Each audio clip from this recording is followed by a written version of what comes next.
আচ্ছা, আজকের ক্লাসটা হচ্ছে call action button, call action to button. এই জিনিসটা আমরা অনেক জায়গায় দেখব। এটা অ্যাকচুয়ালি কি, কল অ্যাকশন বাটন সম্পর্কে একটু জেনে আসি।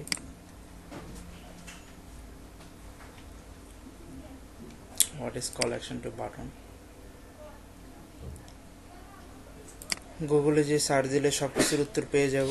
একটু দেখে আসি কল অ্যাকশন বাটনটা দেখতে কীরকম দেখা যায়।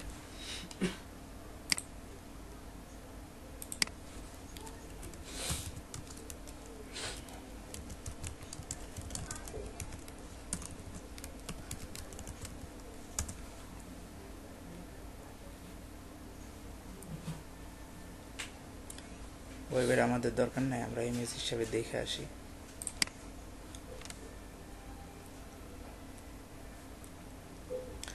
এই যে এখানে দেখতে পাচ্ছি অনেকগুলো কল অ্যাকশন টু বাটন দেখাচ্ছে, যেখানে কিনা এই যে বাটনটা একটু গোলও থাকতে পারে, বাটনটা একটু গোলও থাকতে পারে, চার কোণা চোর থাকতে পারে, সেটা কোনো প্রবলেম না। আমরা এটাকে আজকে বানানো শিখবো, ঠিক আছে? অনেক সুন্দর সুন্দর কল অ্যাকশন টু বাটন আছে, যেরকম আমরা নর্মালি এগুলো দেখতে পারি কোথায়, যে সাইন আপ ফ্রম এর নিচে দেওয়া থাকে কল অ্যাকশন টু বাটন, অথবা কোনো ওয়েব পেজে ঢোকার আগে লেখা থাকে যে রাইট হেয়ার টু রেজিস্ট্রেশন বা রেজিস্ট্রেশন করুন এখানে, এই ধরনের লেখাগুলো থাকে, বা জয়েন নাও, তারপরে ভিউ মোর, এই যে এখানে গেলে দেখতে পারবো এই যে এগুলো দেখা থাকে, scene action, check it out, তারপরে বাই নাও, তারপরে এই প্লে স্টোরে গেলে দেখতে পারবো যে বাটন দেওয়া থাকে ইনস্টল, ডাউনলোড, এগুলোকে বলা হচ্ছে কল অ্যাকশন টু বাটন, ঠিক আছে? এগুলো নর্মাল বাটনের মতন, তাদের সাথে যদি আমরা তুলনা করি যে ওই বাটন আর এই বাটন কি এক, তাহলে আমি বলে দিই না, ওই বাটন আর এই বাটন এক না। ওই বাটন আর এই বাটনের ভিতরে একটু না একটু তো অবশ্যই ডিফারেন্স আছে, তবে বেশি ডিফারেন্স নেই, একটু ডিফারেন্স। ওটাকে একটা কোডের মাঝখানে করতে হয়, এটাকে আমাদের নিজের মতন করে করতে পারবো, ঠিক আছে? তাহলে কল অ্যাকশন বাটন সম্বন্ধে কারো কোনো কোশ্চেন আছে? আচ্ছা, তাহলে যে দেখি কল অ্যাকশন বাটনের জন্য আমি একটা নতুন টেক্সট নিলাম, নাম দিলাম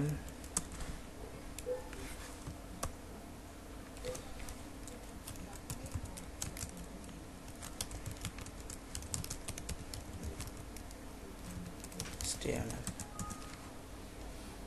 রাইট বাটন দিয়ে ওপেন উইথ করলাম।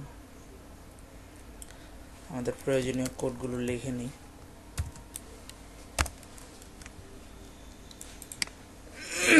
যারাই কালেকশন বাটন পর্যন্ত আসে তাদের জন্য ওই কোডগুলো আর দ্বিতীয়বার আলোচনা করার দরকার নেই, এই জন্য আমি ডাইরেক্ট লিখে ফেললাম, কন্ট্রোল এস দ্বারা সেভ করে নিলাম। আমি বা গত ক্লাসে অনেকবার বলছি, তাও এবার বলে নিচ্ছি, বাম পাশে অবশ্যই লেখা থাকতে হবে হচ্ছে হাইপার টেক্সট মার্কআপ ল্যাঙ্গুয়েজ। খুব সিনসিয়ারলি এতটুকুর জন্য মাথা নষ্ট হয়ে যাবে যে কেন আমার কোড হচ্ছে না। আর উপরে অবশ্যই .html লিখতে হবে। আচ্ছা, আমি ডাইরেক্ট কল অ্যাকশন বাটনটা যাচ্ছি, যখন আমরা যেখানে ইউজ করব সেখানে এই কোডটাকে জাস্ট ইউজ করলেই হবে। আমরা জাস্ট বি ধারা, বি মানে কি বুঝি, বোল্ড, বি ধারা একটা নিয়ে নিলাম, বোল্ড নিলাম, দুটা ট্যাগ নিলাম, ট্যাগের মাঝখানে লিখলাম call action to button. Anything সেখানে লেখা যাবে, যার যেই ধরনের, যে কোনো ধরনের জিনিস এখানে লেখা যাবে, ঠিক আছে?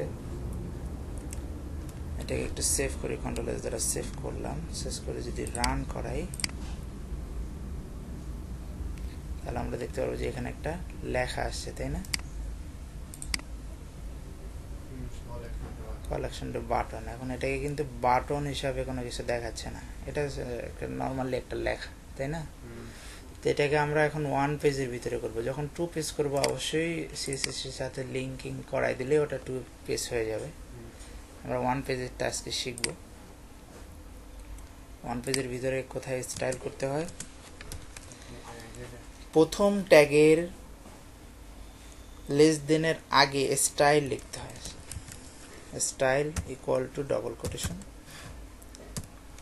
এটা লিখে আমাদের প্রয়োজনীয় কোডগুলো এখানে লিখবো, তাই না? তো আমাদের কালারটা দিলাম, ব্যাকগ্রাউন্ড কালার দিব, অর্থাৎ ব্যাকগ্রাউন্ড কালার কোনটা একটু দেখে আসি। আমরা গুগল ক্রোমে দেখছিলাম, এই যে ব্যাকগ্রাউন্ড কালার কি, যে এখানে এটা নীল আছে কালার, তাই না? তারপর এটা কমলা কালার আছে, এটা নীল কালার আছে, এটা সবুজ কালার আছে, এটাই হচ্ছে ব্যাকগ্রাউন্ড কালার। আমাদের কালার পিকার সফটওয়্যারটা নিয়ে নিই, তাহলে কালার সিলেক্ট করতে সুবিধা হবে।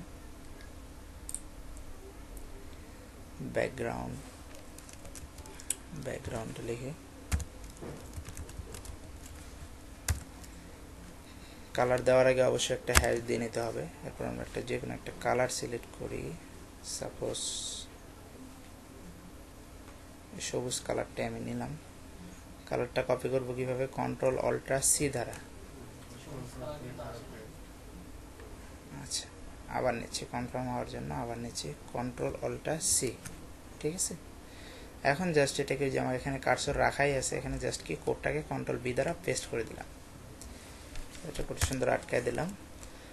এটা হচ্ছে আমাদের ব্যাকগ্রাউন্ড কালার। ব্যাকগ্রাউন্ড কালারের সাথে আমাদের এখন ডিফল্ট ভাবে ইসের কালারটা কি দেওয়া আছে, টেক্সটের কালারটা কি দেওয়া আছে? কালো দেওয়া আছে না? তাহলে কালো কালারটা খারাপ দেখা যাবে। এটাকে আমরা সাদা করে দিই, শুধুমাত্র কালার লিখে দিয়ে 3.5 দিয়ে দিলাম। এটাকে রোটেশন দিয়ে আটকে Ctrl+S দ্বারা সেভ করে দিলাম। এখন দেখে আসি কিরকম দেখায়।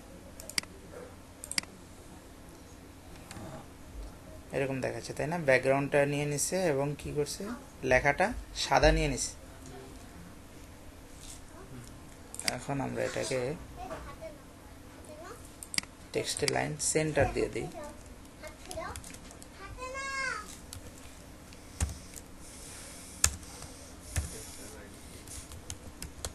টেক্সটের লাইন সেন্টার কি জন্য দিলাম? আমার টেক্সটগুলো যাতে এদিক ওদিক না যায়, পুরাটার মাঝখানে যাতে আমার টেক্সটগুলো থাকে। ঠিক আছে, কি কোনটার মাঝখানে একটু দেখে আসি, এখান থেকে বুঝি। এই যে শপ নাও লেখা আছে, তাই না?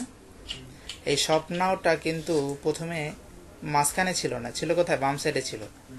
এটাকে মাঝখানে আনার জন্য এটাকে কি দিব আমরা? টেক্সটের লাইন সেন্টার দিয়ে দিলাম। এই জন্য এটা কি কোথায় আসবে? সেন্টার থেকে শুরু হবে। যদি লেফট রাইট দিতাম তাহলে লেফট রাইট থেকেই শুরু হতো।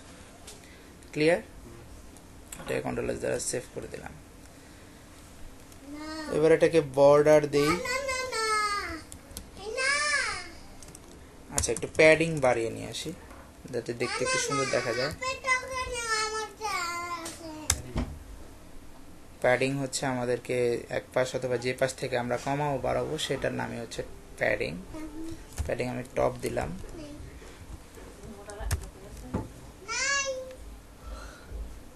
টেন পিক্সেল দিলাম। এবার যদি এটাকে রিলোড দিই, উপরে 10 পিক্সেল চলে গেছে, তাই না? এবার নিচেও এটাকে 10 পিক্সেল দিয়ে দিই, তাহলে প্যাডিং কি দিতে হবে? বটম।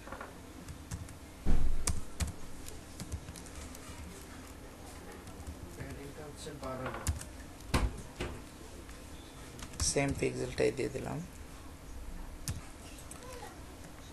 এবার দেখে আসি, তাহলে দুই পাশ থেকে এবার সেম আছে, তাই না? লেখাটা কিন্তু মাঝখানেই আছে। এখন প্যাডিং রাইটও দিয়ে দেবো, লেফটও দিয়ে দেবো, তাহলে একটু ভালো লাগবে, তাই না? এখন কিন্তু ওই যে একেবারে লাইগা রয়েছে লেখার সাথে। তাহলে প্যাডিং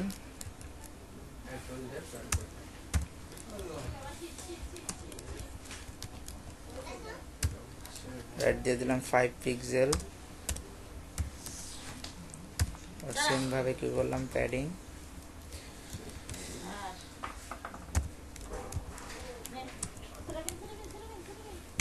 লেফট দিয়ে দিলাম 5 পিক্সেল। এখন এটাকে দেখে আসি। এই যে এখন বাম পাশেরটা নিচে, ডান পাশেরটা নেয়নি, তাহলে আমরা দেখে আসি ডান পাশেরটা লেখা কি হয়েছে, লেফট রাইট। আচ্ছা, একটু বাড়াইলে কমাইলে বোঝা যাবে কি হয়েছে কি হয়নি। এখানে 10 পিক্সেল দিলাম, এটাও 10 পিক্সেল দিয়ে দিই।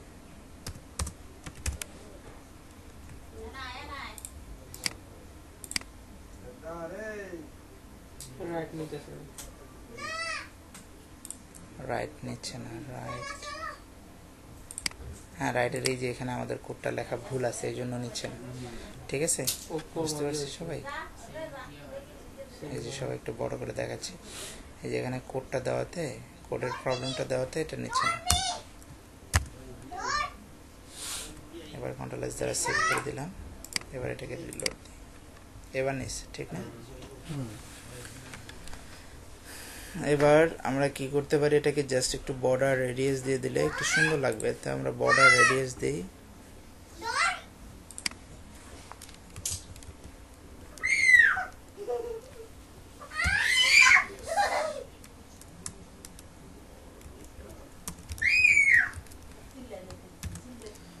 বর্ডার রেডিয়াস আমরা এখান থেকে দিব না, এখানে 0 পিক্সেল দিয়ে রাখি, দেখে আসে কতটুকু দিলে আমাদের সুন্দর লাগে। এই জন্য আমরা মজিলা থেকে দেখে আসবো।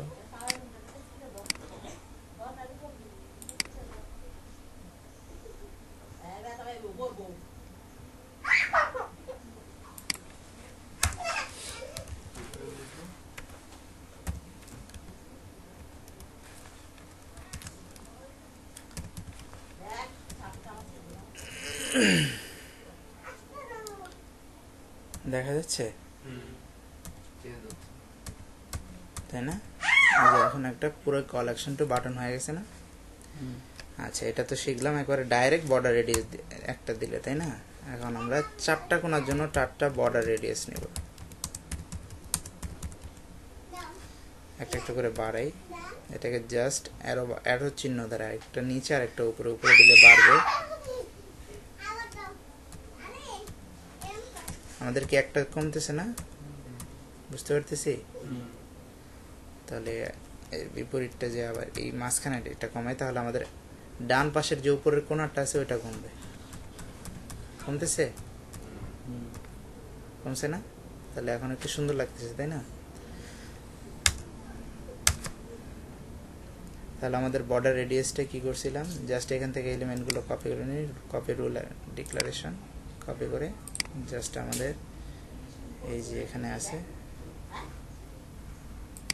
সম্পূর্ণটাকে পেস্ট করে দিই।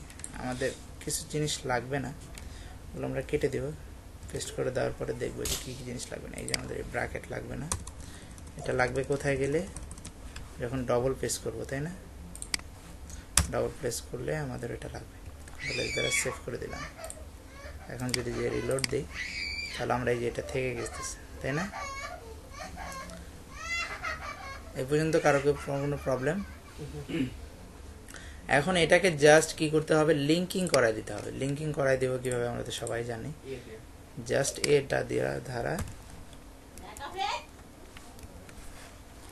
লিঙ্কিং করে দেবো, http://www.google.com/ কন্ট্রোল এস দ্বারা সেভ করে দিলাম।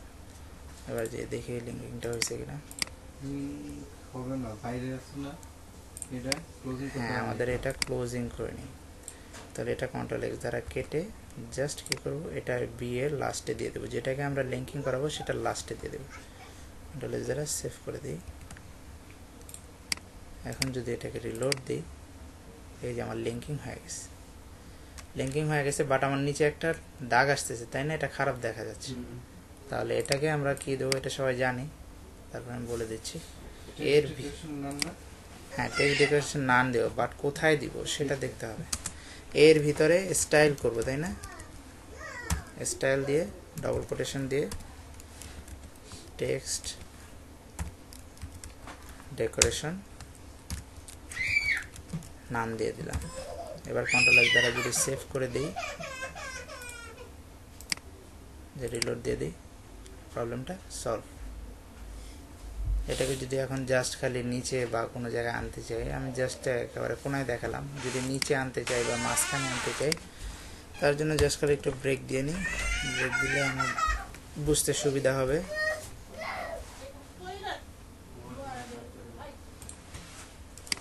এবার রিলোড দিই, এই যে নিচে চলে আসছে, তাই না? এটাকে যদি আমি জাস্ট খালি সেন্টারে আনতে চাই, তাহলে সেন্টারে দিয়ে দেবো, জাস্ট খালি বোঝার জন্য। সবাই জানি এই জিনিসগুলো।